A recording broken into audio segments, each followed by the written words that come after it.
What inspired me to go to architecture school is a sort of complicated question for me because it was a variety of sources.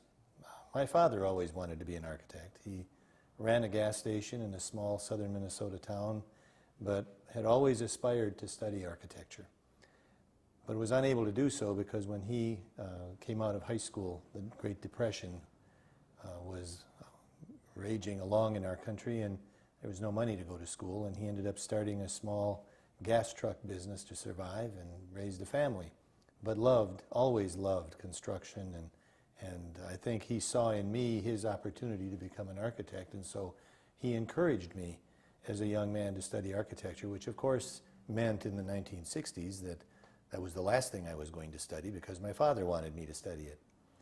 I went off to study at a small Catholic college in St. Paul, Minnesota, St. Thomas College, and there I started studying physics, which was interesting. I enjoyed the study of physics, but wasn't holding my attention.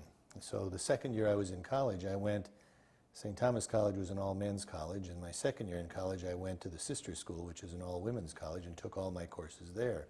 There I encountered a Catholic nun who loved architectural history, particularly contemporary architectural history.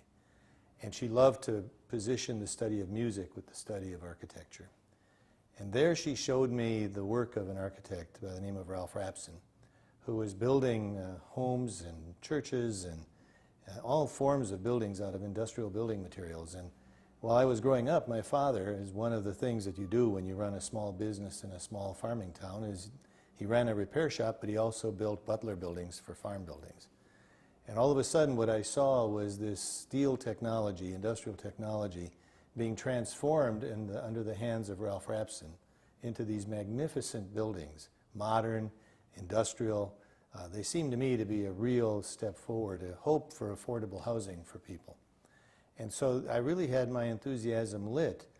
So I started looking into studying architecture at the University of Minnesota, and lo and behold, who was the head of the program at Minnesota was Ralph Rapson, the very same architect, and that sealed the deal. I transferred from St. Thomas College and started all over again from scratch at the University of Minnesota to study architecture, and in fact did learn to study architecture from the viewpoint of a very modern viewpoint, using industrial materials, industrial processes, really making architecture of its time and of its moment. And so I was inspired by my father and by his love of the making and building of things. I was inspired by this Catholic nun who just seemed to love contemporary architecture and the importance of its expression in society.